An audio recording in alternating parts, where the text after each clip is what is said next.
Ya, vamos a partir por la parte de patología primero, ¿ya? Para poder cerrar el tema de hidrocefalia y después nos tiramos con el resto.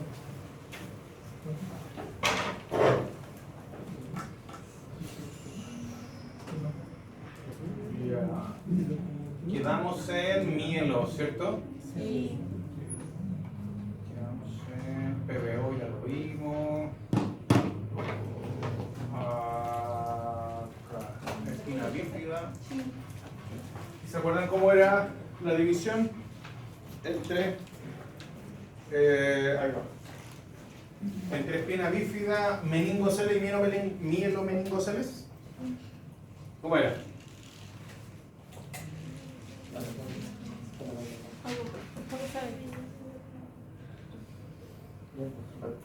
Pero Haciendo tiempo. ¿Ya? Tenemos la espina bífida, ¿ya? Donde tengo una deformación, una ausencia del aparato apofisiario de la vértebra, donde no hay desplazamiento de la meninge ni de la médula. Después tengo la meningoceles, donde sí tengo una protrusión, tengo un saquito, como una herniación de las meninges hacia la parte posterior, pero no tengo compromiso de la médula, ¿ya?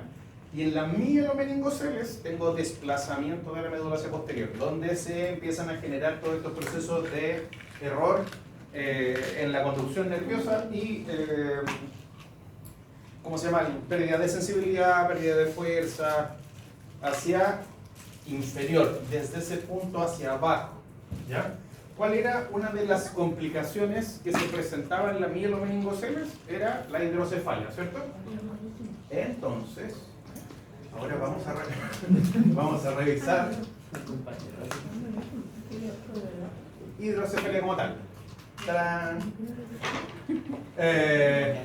Ya, la hidrocefalia es una condición médica caracterizada por la acumulación anormal de líquido cefalorraquídeo en las cavidades del cerebro, que son los ventrículos. ¿Ya? ¿Se acuerdan de los ventrículos del cerebro? ¿Se acuerdan así como haberlo escuchado por acá? ¿Cuántos son?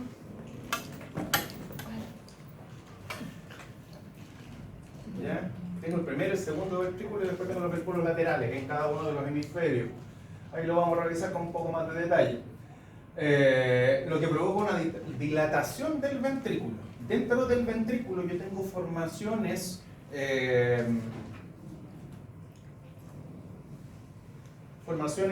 arteriales que me van a ir generando este líquido cefalorraquídeo. Dentro del ventrículo se va a formar esto. Y este aumento del líquido cefalorraquídeo es lo que me va a generar el aumento de la presión intracraneal, ¿ya? Que puede afectar a personas de todas las edades. O sea, ahí vamos a revisar más o menos, pero a mí me interesa los aspectos que nos corresponden a neuroinfantil, ¿ya? Esto igual se puede presentar en adultos, ¿ya? Pero lo vamos a ver en el contexto de la misma mielo, que es como lo más frecuente. Ya, entonces, se genera un desequilibrio entre la producción y la absorción de líquido cefalorraquídeo, que eso es lo que me interesa con lo que se quede. ¿Por qué? Porque yo tengo tengo un contenedor, es decir, tengo un contenedor que vendría siendo todo el espacio que queda entre ¿cómo se llama? El cerebro y las meninges, ¿ya? Que es por donde va a ir circulando este líquido cefalorraquídeo. Pero estos son sistemas cerrados, ¿cierto? Entonces, si yo ingreso 10 ml, por poner un número, sé, como X, si yo ingreso 10 ml, ¿qué tiene que pasar para mantener el equilibrio aquí? Por lógica.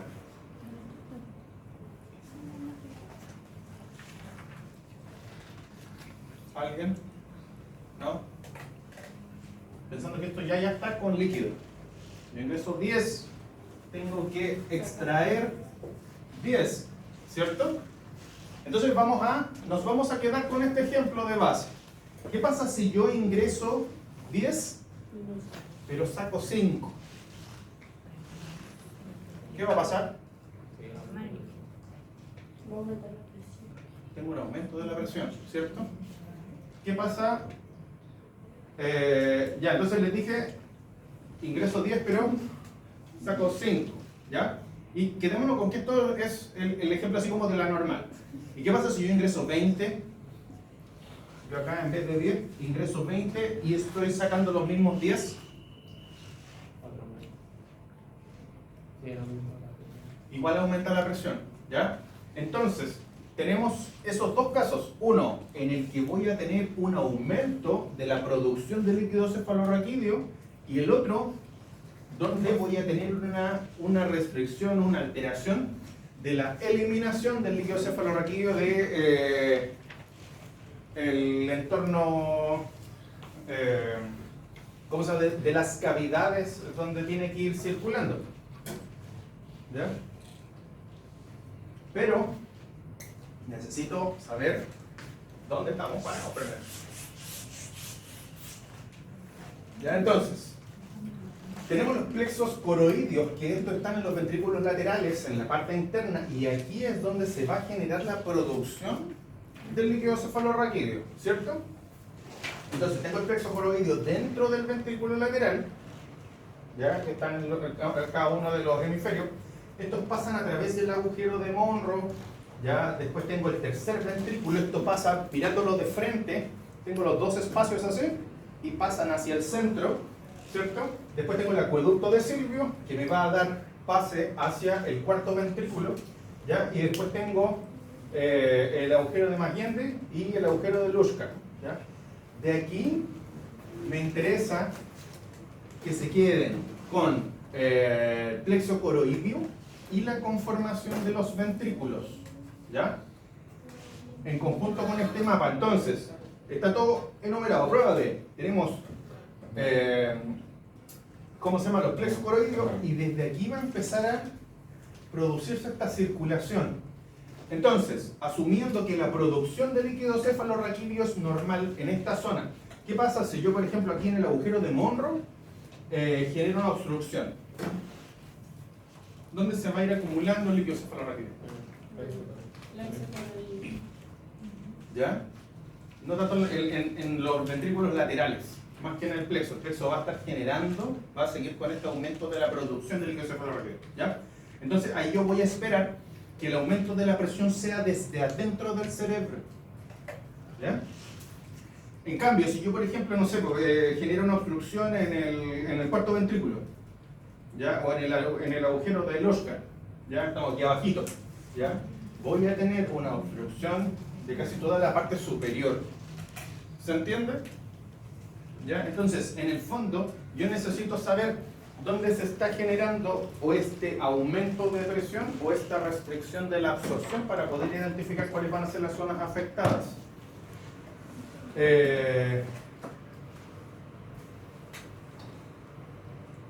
¿Ya? Y esto por lo general se afecta de forma general. No es como en el caso del ACV, no es como en una parálisis cerebral que me afecta a un lóbulo o una parte en específico, sino que es completo. ¿Ya? Estadísticas en Chile, con respecto a la hidrocefalia congénita, tiene una incidencia de 0,5 a 1,8 por cada 1000 nacidos vivos.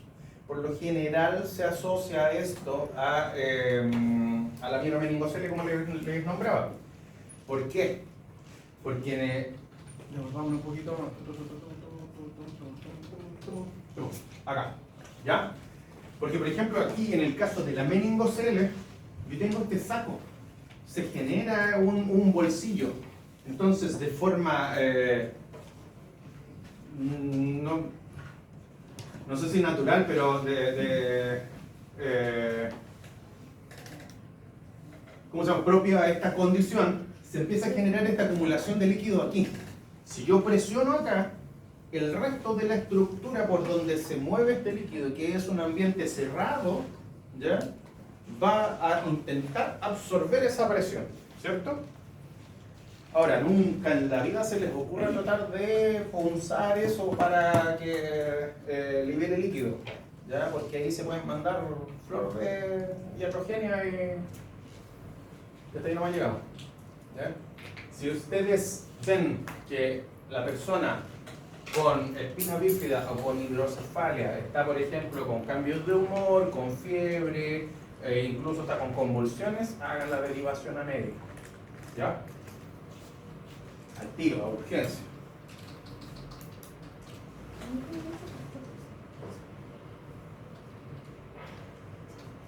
¿Ya? Entonces teníamos 0,5 a 1,8 por cada 1000 nacidos vivos, ¿ya? Sin embargo, poca información específica y a nivel mundial tenemos incidencia según la región con una tasa que puede venir desde 1 a 4 por cada 1000 nacidos vivos dependiendo del programa de prevención de factores socioeconómicos. ¿De qué va a depender esto? ¿Ya? Les había mencionado de nuevo que esto está asociado a mielomeningoceles. Y la mielomeningoceles tiene un programa, por lo menos aquí a nivel nacional, tienen los programas de suplementación que es con ácido fólico, para que el ácido fólico durante todo este proceso de embarazo ayude a generar un buen cierre del canal medular. Pero hay otros países que no tienen esa política. Entonces, esos países tienen un aumento de los casos y por consiguiente más tasa de incidencia de hidrocefalia. ¿Ya?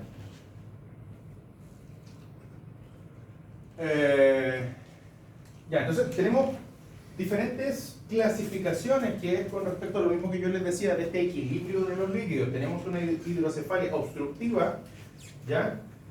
En el cual se genera un bloqueo del sistema ventricular impidiendo flujo normal, ¿ya? Lo mismo que vemos al principio. Tengo los ventrículos, no hay una comunicación, una buena comunicación del líquido entre los ventrículos y ahí ya tenemos una hidrocefalia obstructiva. Después, la hidrocefalia comunicante es cuando tenemos defectos en la absorción del líquido cefalorraquídeo, ¿ya? Después tenemos la hidrocefalia hipersecretora. No tengo ningún bloqueo, no tengo alteración de la absorción, pero sí tengo un exceso de producción.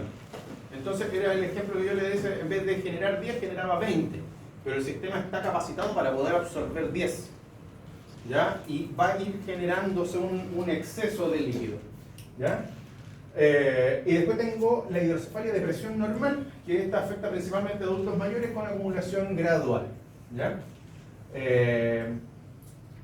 La representación clínica de la hidrocefalia en niños y adultos es diferente, ¿ya? Sobre todo por la conformación del cráneo, ¿ya? En los más chiquititos, como su cráneo todavía no ha cerrado, ¿ya? Todavía es más cartílago que la bóveda ósea, eso permite que el cráneo se expanda y permite igual disipar un poco de las presiones, pero en el caso del adulto no, el cráneo ya es rígido, ¿ya? Entonces ahí se puede generar un compromiso más rápido. Los chicos son un poco más de goma en ese sentido, aguantan un poco más. ¿Ya? Como fisiopatología se acumula, bueno, el hidrocefalorraquídeo dentro de los ventrículos cerebrales, ¿ya? Y también a nivel del cerebelo, ¿ya? Que genera un aumento de la presión en el cerebro y en el cráneo, principalmente en los bebés, lo que afecta a la función cerebral y produce síntomas neurológicos. Los síntomas, ¿ya? En lactantes tenemos un aumento del tamaño de la cabeza, ¿ya? Dice fontanelas abultadas, irritabilidad, ¿ya? Por lo general esto, o sea, fuera de la obviedad del cráneo grande, ¿ya? Se van a encontrar con irritabilidad, vómitos, letargo, estrabismo, hasta convulsiones. Si ustedes sospechan de que la criatura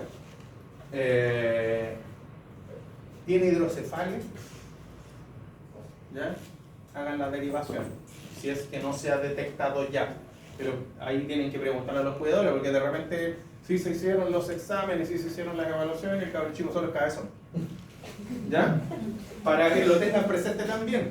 En laboratorio vamos a revisar cómo se hace esa evaluación, porque son tablas, ¿ya? Son tablas de medición, o sea, yo llego y le mido el cráneo, y en relación al... Se descompuso.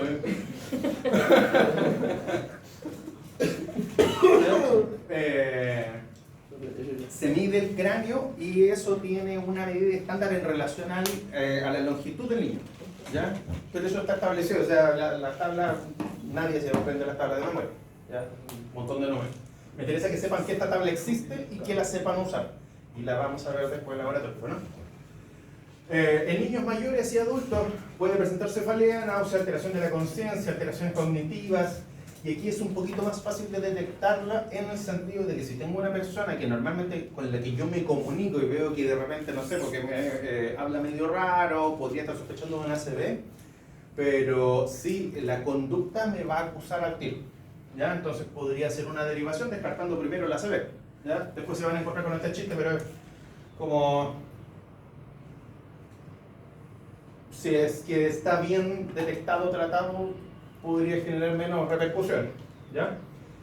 Y dentro del examen físico, bueno, está la macrocefalia, que es lo que le decía, que el chiquitito tiene un cráneo un poquito más grande de las dimensiones que corresponden al cuerpo. Tenemos una hipertensión de la parte interna del cráneo y tenemos signos neurológicos focales. Con respecto a los signos neurológicos, quédense con, por ejemplo, con los vómitos, el dolor de cabeza, epilepsia, ese tipo de cosas, ¿ya? O sea, no epilepsia como tal, sino que cuadros convulsivos, porque es muy variable, ¿ya?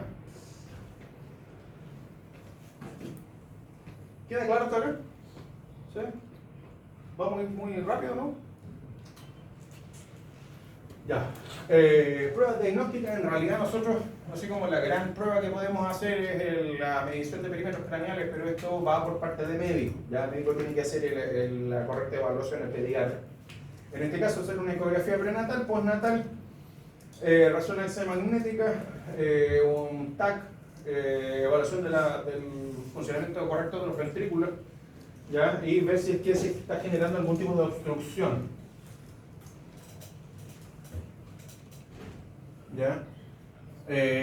Sí, tenemos que evaluar la función neuropsicológica, ¿ya? O sea, no tanto por la parte de la psicología, pensando que estamos viendo niños, pero sí la parte neurológica en relación a los hitos que debería estar cumpliendo la edad que corresponde, ¿ya? Entonces, por ejemplo, no sé, pues si tengo un cabro chico de 4 meses, ya debiese tener hace rato control cervical, ¿cierto? Ya control de cuello. Entonces, si no lo presenta y veo que está de la mano de un aumento de los perímetros craneales, tengo la sospecha de. Bueno, esos estudios urodinámicos, eso ya es de manejo médico, pero para que lo manejen, ¿ya? Y monitorización intracraneal en algunos casos especiales. Eso es ya así como muy específico. Personalmente yo no he visto que tengan algún tipo de monitoreo intracraneal, así como un monitor como tal. Pero sí, ¿cómo se llama? Lo más común es que se encuentren con válvulas de evacuación, ¿ya? Que es una válvula que se instala de forma quirúrgica desde los ventrículos, ¿ya? O desde ¿cómo se llama? Desde el cráneo hasta el abdomen. Y eso genera un despilche del exceso de líquido, ¿ya? Como tratamiento, cirugía, que es la derivación ventricular. En el fondo es una manguerita que le ponen, se ve la cicatriz súper bonita, y detrás de la oreja va a pasar como hasta el nivel de las costillas.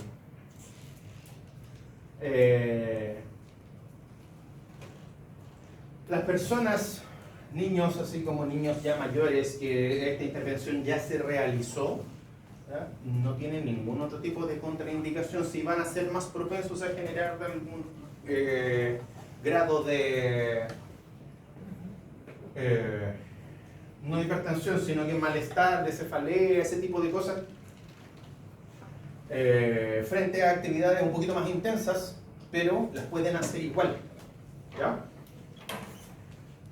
Después, como tratamiento, se pueden hacer punciones lumbares para extraer este exceso de líquido.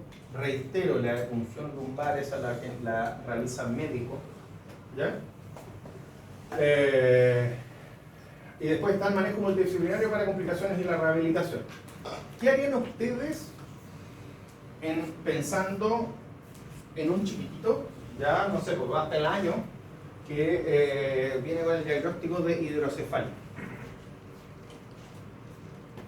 ¿Cuál vendría siendo el manejo como lógico de ese caso, según ustedes? ¿Qué harían primero?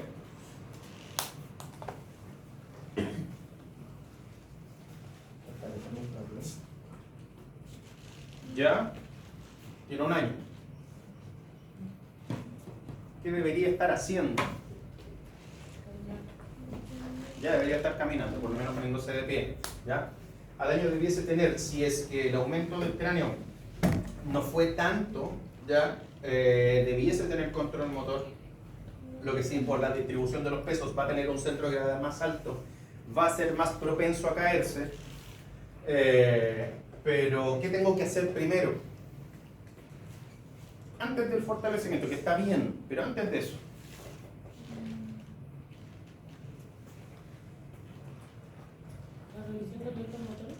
Evaluar. Evalúo hitos motores hasta el año, evalúo reflejos, ¿ya? Y después de eso, ¿qué más evaluarían?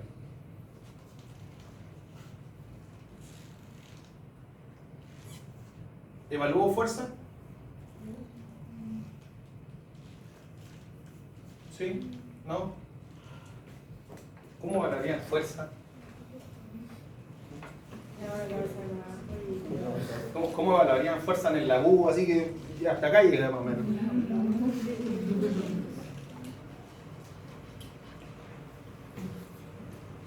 Tiene que ser capaz de lograr los hitos motores de forma repetitiva. ¿Ya? O sea, ustedes llegan y no sé, pues le hacen 5 repeticiones de un hito. ¿Logró todo? Listo. ¿Ya? Pensando que no se genera ningún tipo de retraso en sus hitos del desarrollo motor. Si no, volvemos al principio. Nos quedamos en el que se atrasó y desde ahí empezamos a planificar el proceso de rehabilitación en adelante.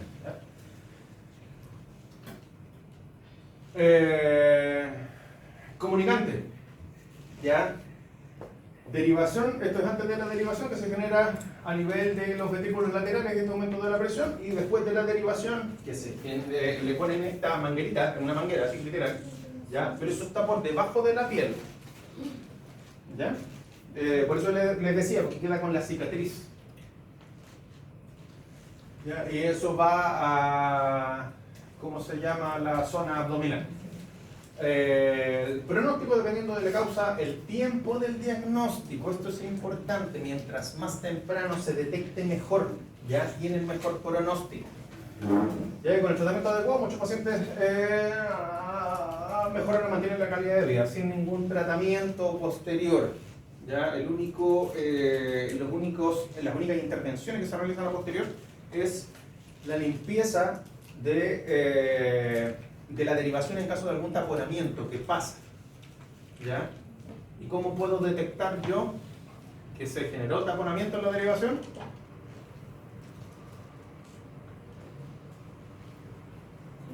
Porque va a estar irritable, va a estar con vómitos, llanto, bla, bla, bla.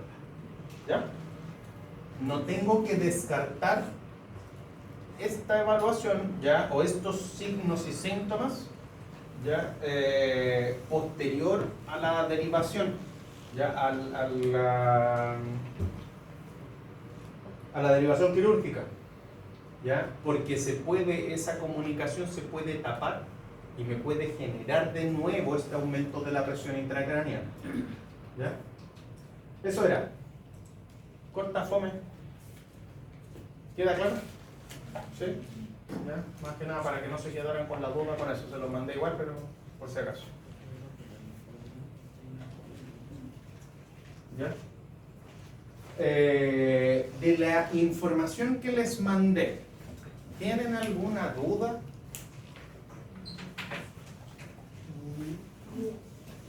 ¿No?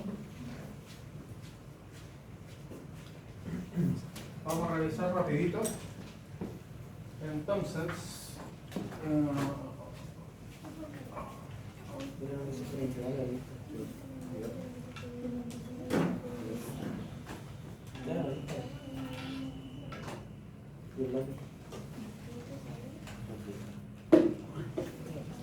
Yo gané la muy bien, muchas gracias.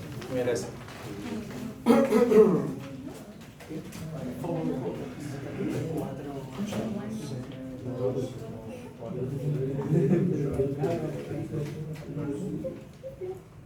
Sigo con la idea de que falta gente, ¿eh?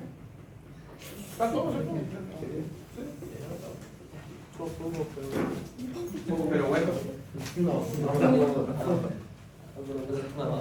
Cuando vea la prueba no va a pensar.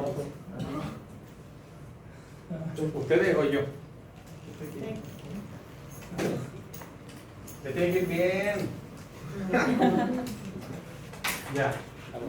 De la primera parte en realidad me quedé preocupado porque, claro, les mandé esto, pero no les especifiqué así como que me interesa acá. Porque lo asumí, porque era lo que les decía antes, asumí así como que venían con una base un poquito más amplia, pero habían cosas que no habían visto, por ejemplo en biología no lo vieron. ¿Ya? Con respecto al desarrollo embrionario, ¿ya? Blastocitos, blástula, la organogénesis, el periodo fetal, Me interesa que se queden más que con el proceso general, ¿ya? Con el desarrollo embrionario del sistema nervioso, ¿ya? Ahí para que lo vayan piqueando. Desarrollo embrionario, ¿dónde?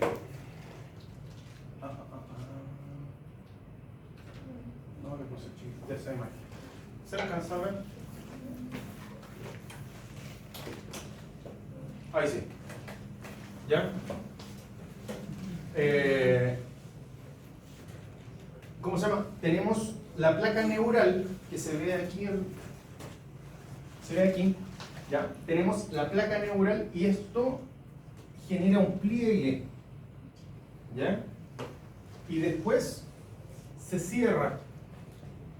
Y adentro de esto es donde se va a generar, acá ya se generó el tubo neural y por ahí es donde va a pasar, ¿cómo se llama? La médula. Entonces, por ejemplo, en el caso de la mielomeningocele, de la meningocele y de la espina bífida, yo tengo errores en el pliegue de estos segmentos, ¿ya?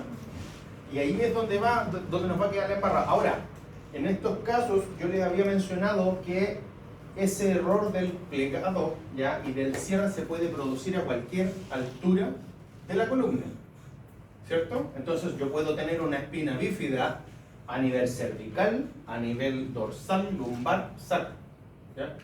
Las más comunes son dorsolumbar, ¿ya? Pero puede que se encuentren con cualquiera de los casos. Entonces, este esquema chiquito de abajo, revisen. ¿Ya? Descefálica caudal, extremos abiertos.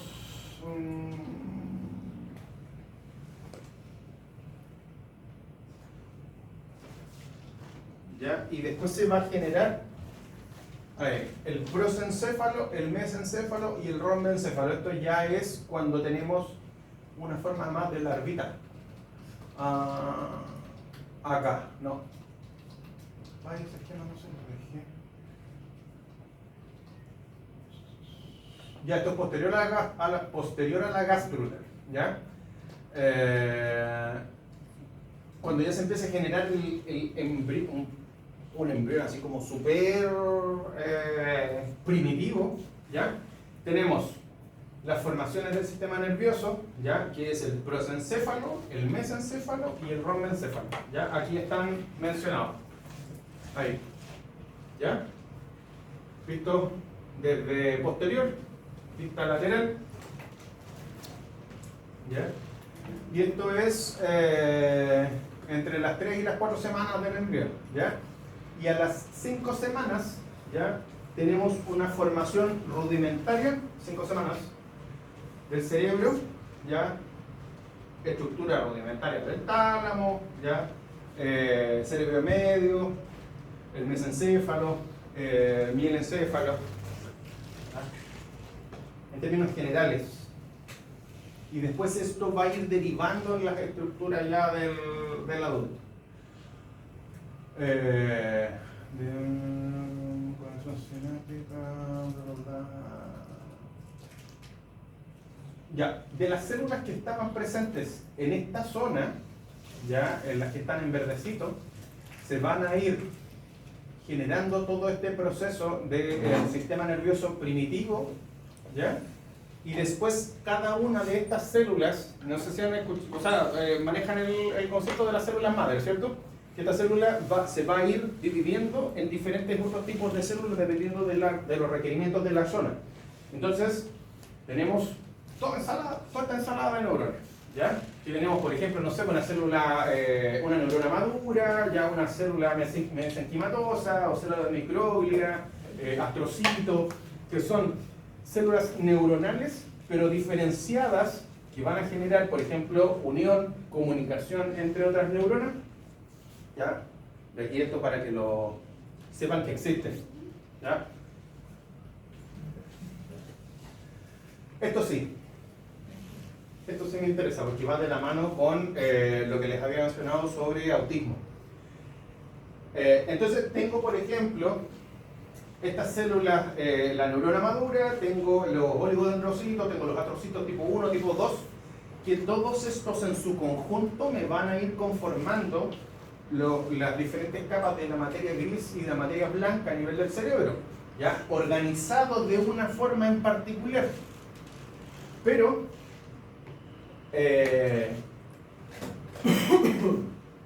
entre los 2 y los 4 años se genera la poda neuronal. Esto sí me interesa que lo manejen, ¿ya? Que es un proceso de eliminación selectiva de neuronas. Que esto se produce para mejorar un poquito la comunicación entre las neuronas. Entonces, si yo tengo muchos canales de comunicación y necesito de que la información vaya desde el punto A hasta el punto B, pero tengo todos estos caminos, ¿ya? Esta señal se va a demorar más. En cambio, si yo tengo un punto A y un punto B acá y un camino más específico, ¿ya? La comunicación se va a demorar menos. Esa es la importancia de la poda, ¿ya?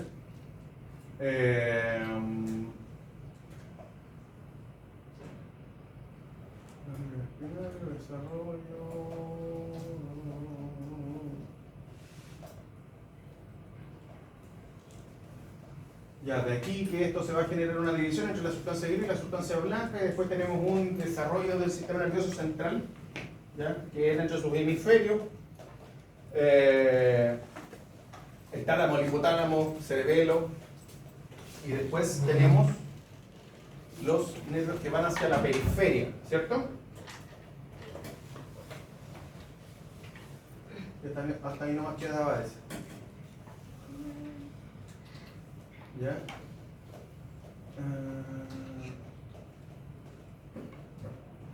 Sí, porque de ahí se va a parar acá. Entonces, tengo esta división del central y periférico, ¿cierto? Y el periférico se divide en autónomo, en sistema periférico somático, y después está el autónomo, que es simpático parasimpático, y después está el sistema nervioso central, que es el encéfalo, que se divide en el cerebro, el diencéfalo, el tronco y el cerebelo, y después tengo la médula, que vendría siendo cervical, torácica, lumbar, sacrocoxil. ¿Ya? Esto sí, pregunta fija. ¿Ya? Con respecto a la conformación, ahí están las diferentes divisiones. ¿Ya? Ahí están el telencéfalo, diencéfalo, mesencéfalo, el puente, el bulbo y el cerebelo no lo toman en cuenta. Dentro de los primeros, hasta el azulito, era lo que nosotros veíamos en el esquema anterior, ¿ya? De la conformación. Pero aquí ya está desarrollado pensando en un adulto. ¿Ya? Algo que se me olvidó pasar de aquí es el cuerpo calloso. ¿Ya? El cuerpo calloso es una estructura que me va a generar comunicación entre ambos hemisferios, ¿ya? Entre el hemisferio derecho y el hemisferio izquierdo. Y también hay patologías congénitas, como por ejemplo la agenesia del cuerpo calloso. Es una persona que no tiene cuerpo calloso, entonces la comunicación ahí es súper errática. ¿Ya? Por lo general son, si es que la persona después sigue con vida, es una persona que necesita mucha asistencia. ¿Ya? Porque la sobrevida por la falta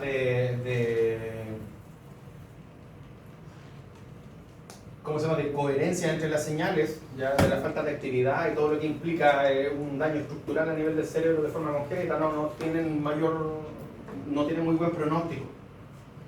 ¿Ya?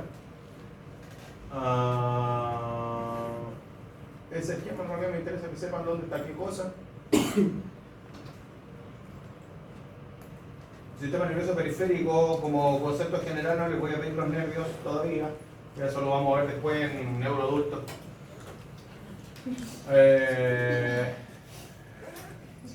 Diferencia, sí, entre el sistema nervioso simpático y parasimpático. ¿Qué hace cuál? ¿Ya? Eso sí va como pregunta. Las áreas de Brodmann, ¿ya? Las áreas de Brodmann, como son 52, no se las voy a pedir completas, ¿ya? Pero sí me interesa que manejen un global por lóbulo. Entonces, si yo les hablo, por ejemplo, del lóbulo frontal, ¿cuál sería el lóbulo frontal en este caso? ¿Qué color? ¿O qué número? ¿Cuánto? El 9, 10, 46, 45, 44 por ahí, ¿cierto? Está más o menos en esa zona. El lóbulo parietal.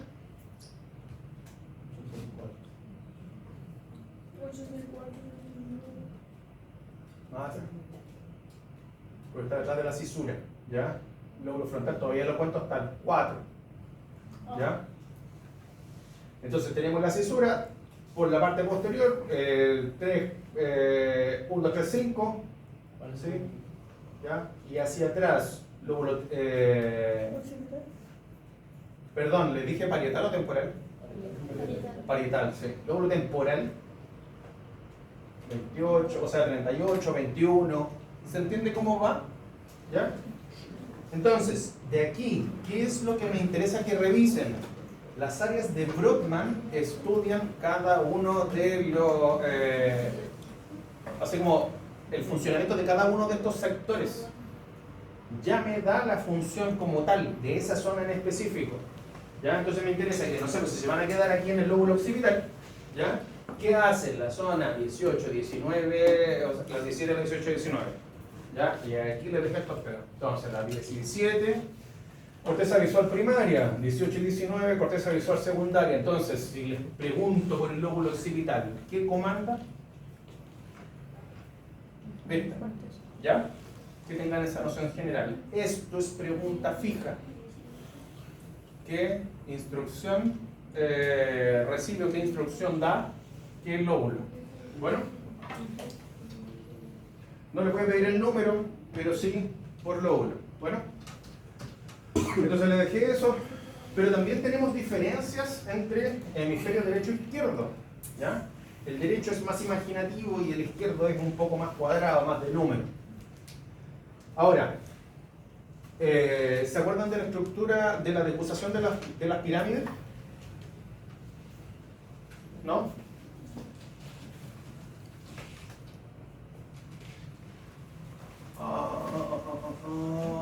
No voy a rayar, pero es como por acá.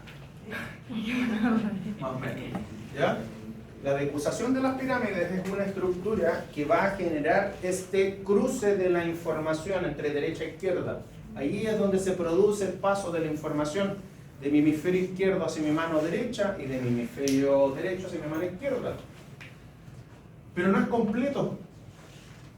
¿Ya? Se habla de un 90-10 o de un 95-5. Entonces, si yo genero el 100% de la información motora de mi lado derecho, ¿ya? Hay un 5 a un 10% que se queda en el lado derecho, ¿ya? Y el resto de la información va hacia el lado izquierdo. Igual tengo una retroalimentación del mismo hemicuerpo.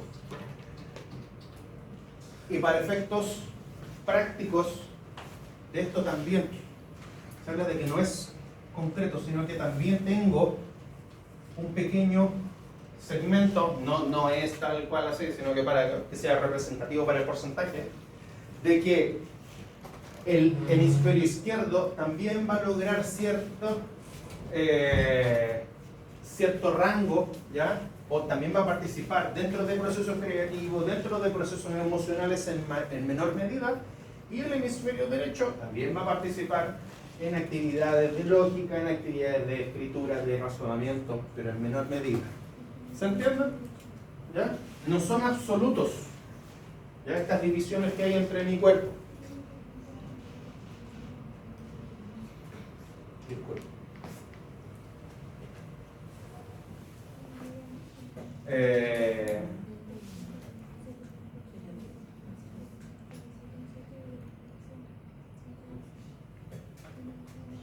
¿Nosotros hasta qué hora tenemos aquí? Sí.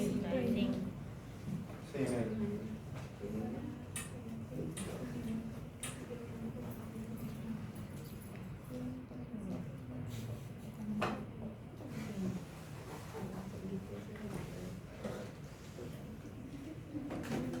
¿Ya?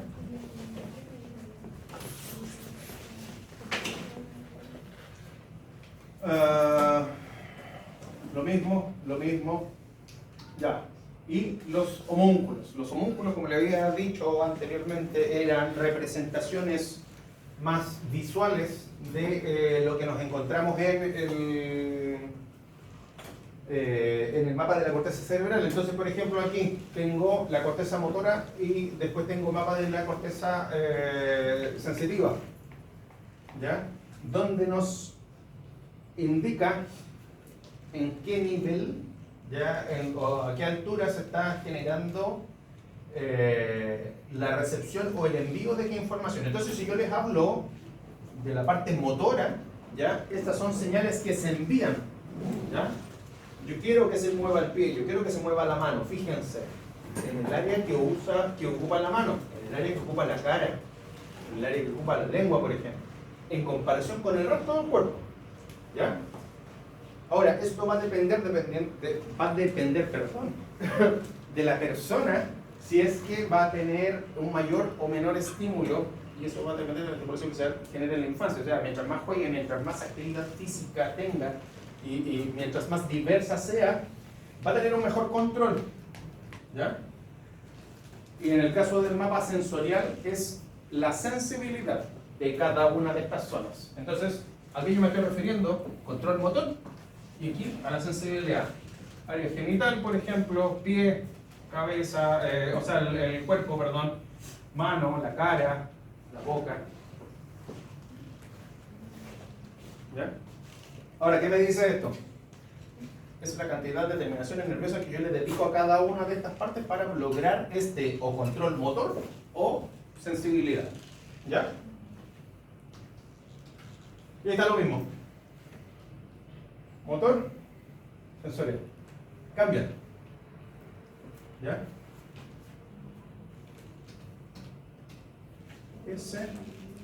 ¿Dudas aquí? ¿No?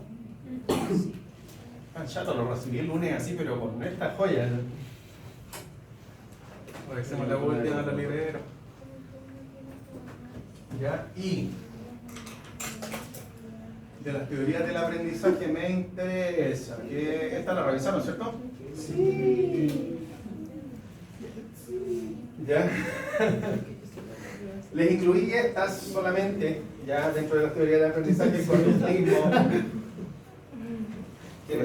¿Ah? ¿Solo esas? Solo esas pocas. ¿Ya? El conductismo, cognitivismo, constructivismo, teoría del aprendizaje social, aprendizaje significativo, el aprendizaje del descubrimiento, sociocultural, bla, bla, bla. ¿Por qué tantas? Porque me interesa el fondo, ¿ya? ¿Qué es lo que vimos cuando estábamos revisando la teoría del aprendizaje? Era con respecto a cuáles son los elementos que están presentes en cada una de estas teorías, y con eso nosotros armábamos un esquema de cómo aprendía la persona y eso lo integrábamos a los procesos de terapia. ¿Ya? Entonces, no les voy a preguntar los nombres, ni yo me acuerdo, ya, ni yo me lo sé. Entonces igual sería vaca preguntarse. Dentro del conductismo, ¿ya? El aprendizaje se entiende como un cambio en la conducta, ¿ya? Observable, resultado de estímulos del entorno. Entonces, una persona puede, a través de estímulos internos, ¿puede generar algún cambio? Si dice del entorno, que es un estímulo externo, ¿ya? A través de la meditación y de, no sé, ¿podría generarlo? No, ¿ya? Pensando en la descripción de la teoría, ¿ya? Se centra en la asociación entre estímulo y respuesta, ¿ya? Y en el refuerzo que puede ser positivo o negativo. Yo necesito generar, en el conductismo en particular, yo necesito generar un refuerzo, ¿ya? No sé si ustedes escucharon el perro de Pavlov, que le tocaban la campanilla y se ponía a salivar, ¿ya? Eso es un estímulo externo, ¿ya? Entonces se generaba un condicionamiento. El niño recibe un refuerzo positivo, que pueden ser elogios, ¿ya? O puede recibir un refuerzo negativo. ¿Qué puede ser?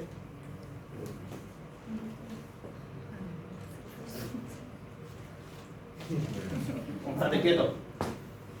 Para efectos legales, no podemos hacer eso. No, para efectos pedagógicos, ¿ya? ¿Qué me sirve más? ¿Que el niño quiera participar en la terapia o que le genere rechazo? Que quiera ir. Entonces, generar un estímulo negativo, ¿ya? Un refuerzo negativo, va a producir, ¿ya? Que no quieran más participar en esa terapia, actividad, lo que sea, ¿ya? Y esto, a medida que se va repitiendo, va a generar este refuerzo en la conducta, una conducta en específico. Acá no estamos hablando sobre el conductismo. Se pensó, se creó en base a, como el nombre lo dice, conductas, no a movimiento en específico, ¿ya? Pero sí lo puedo extrapolar a alguna actividad, ¿ya? ¿Cuáles son sus limitantes? Que son lo que me interesa. No toma en cuenta los procesos internos como el pensamiento, las emociones, motivaciones, limitándose solamente a la conducta observable, ¿ya? Puede no explicar bien el aprendizaje completo ni la creatividad. Por ejemplo, algunos aprendizajes naturales espontáneos no se ajustan estrictamente a modelos de estímulo-respuesta, por ejemplo, ¿ya? Cognitivismo, ¿ya? De los procesos cognitivos, se centra en los procesos mentales internos, como la percepción, ¿ya? Y por ejemplo, tenemos que un estudiante aprende un concepto matemático relacionándolo con conocimientos previos y resolviendo el problema práctico. ¿Qué me dice el cognitivismo? Que yo, en base a experiencias previas, puedo ir generando un aprendizaje de un proceso más complejo. Entonces, démosle la vuelta al cognitivismo. ¿Qué pasa si yo quiero enseñarle un ejercicio complejo a una persona? ¿Qué tendría que hacer?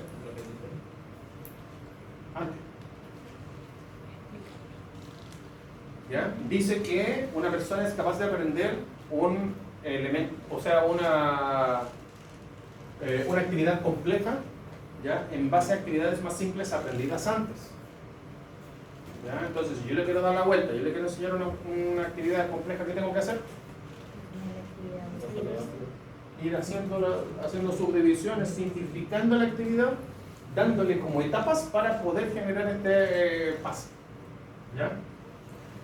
Es hacer así como una secuencia lógica, ¿ya?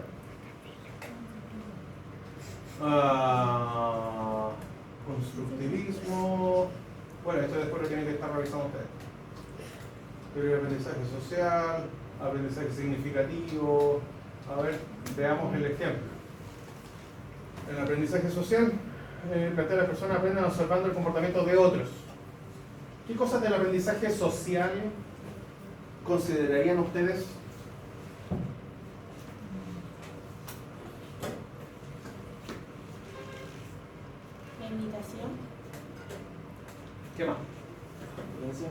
¿Ah? Competencia.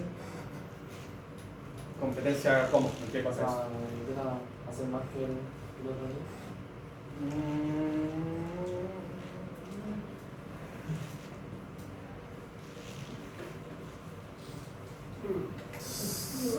Está en una línea, está en una zona gris. No, ya no. ¿Ya?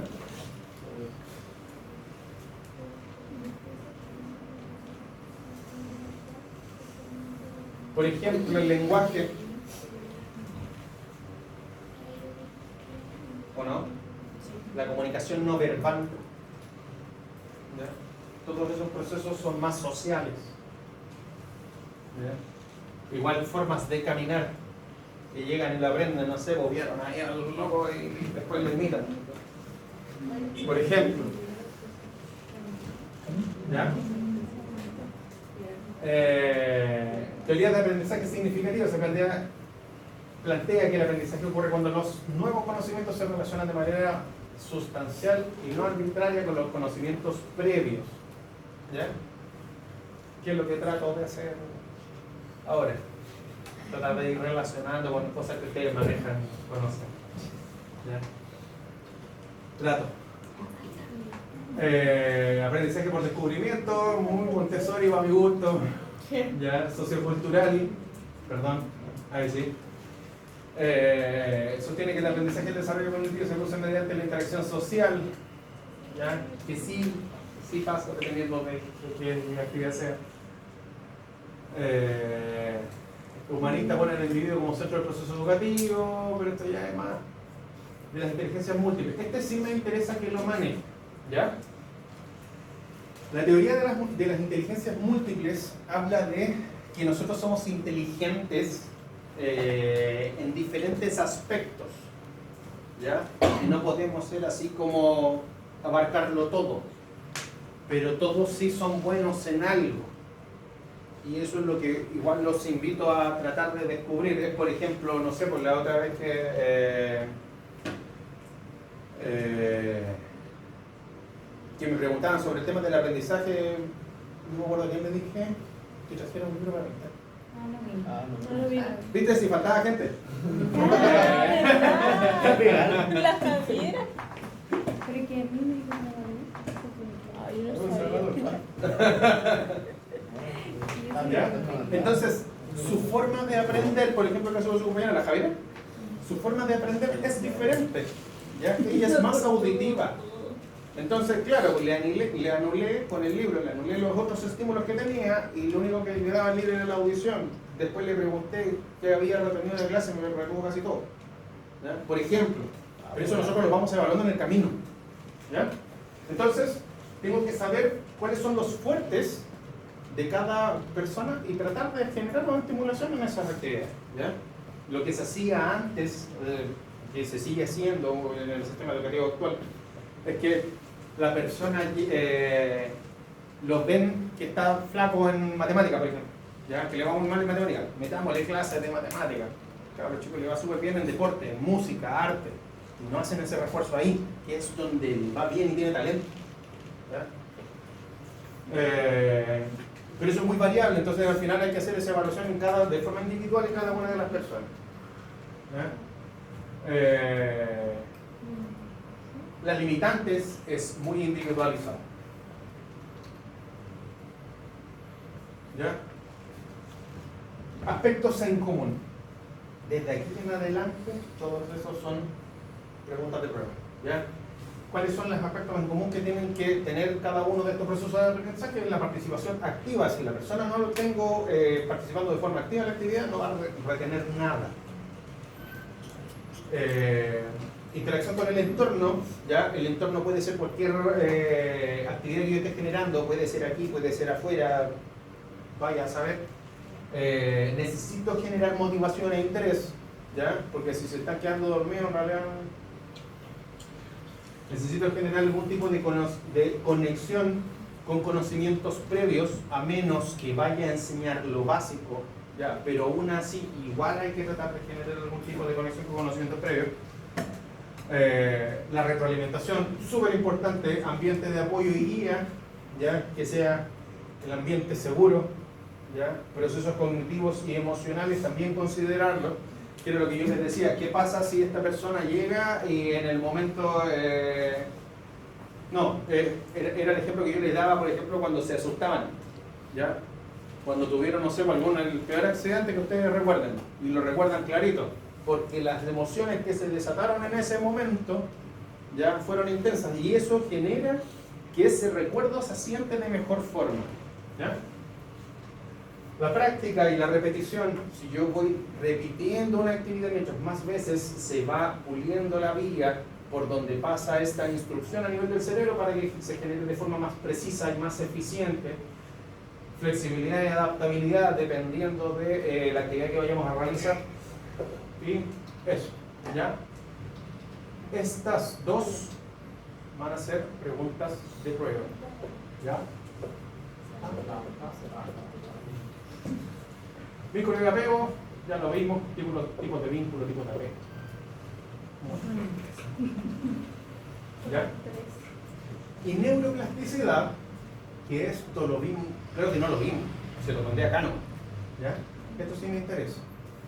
¿Ya? La neuroplasticidad es la capacidad del sistema nervioso de modificar su estructura y sus funciones. En el fondo, ¿qué es lo que va a hacer? Si no encuentra una conexión para que vaya de A y B, se va a pegar el bypass largo, pero va a tratar de generar la conexión igual para poder realizar algún movimiento o alguna acción. ¿Ya? Esta capacidad en los niños y en personas que han tenido algún tipo de lesión reciente se ve aumentada, y esas ventanas las tenemos que aprovechar, ¿ya? Entonces tengo diferentes tipos de neuroplasticidad, que es una neuroplasticidad estructural que involucra cambios físicos en el cerebro, ¿ya? Físicos estructurales, por ejemplo, posterior a algún tipo de daño. Después tengo una neuroplasticidad funcional, que es donde otras regiones invaden un poquito procesos en las mismas áreas de Brodmann que les había mostrado, invaden áreas vecinas para poder complementar un poco la conectividad de la zona para lograr algún movimiento en específico. ¿Ya? Y les puse esa imagen a propósito.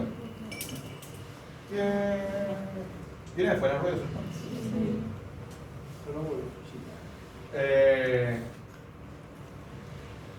Ese sendero, ¿ya? En algún momento tuvo un pasto completo, ¿ya? Pero a medida que nosotros transitamos un camino, este pastito ya no crece, ¿cierto? Sigue creciendo a los lados, pero acá yo ya tengo una vía de comunicación establecida. Lo mismo pasa con las actividades que nosotros realizamos. Por ejemplo, muy claro en los deportistas, en deportes de precisión, han repetido tantas veces una acción que el camino a nivel estructural en el cerebro para poder generar la actividad ya está así como casi recto. ¿Ya? Es una vía fija de un movimiento que la persona tiene más que aprendido. Entonces, en el fondo nosotros estamos aspirando a eso.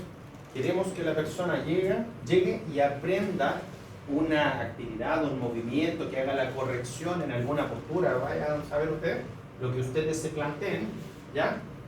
Si yo paso una vez por ahí, yo logro una vez la actividad, lo logró. Si no lo repite, no se va a generar este aprendizaje, ¿ya?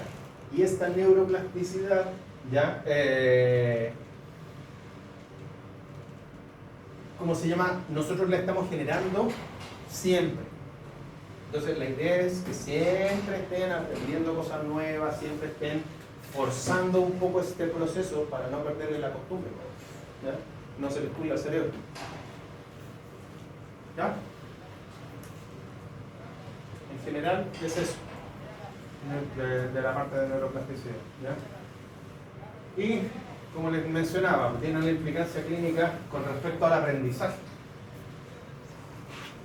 porque si no tengo una plasticidad suficiente, la persona no va a ser capaz de aprender cosas nuevas. Es un término que se ocupa en la clínica, sobre todo en pacientes psiquiátricos, que es la rigidez mental, que son personas que no quieren salir de sus cuatro paredes, de su estructura, ¿ya? Y se aferran a una situación X y ahí se quedan, ¿ya? Entonces, ojo con eso. si no tengo la suficiente flexibilidad mental, puedo caer en este otro proceso que a la larga puede llegar a ser patológico. ¿Ya? Eso. ¿Dudas? ¿No? ¿Tan chato? ¿Me pasaron la lista, sí? Sí.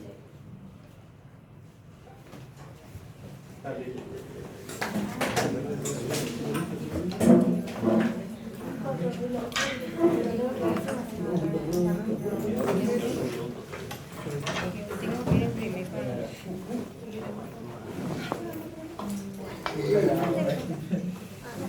Hay una bolsita. Pero José, ¿hay alguno de usted?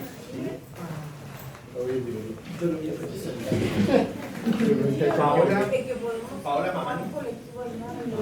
No, no le estoy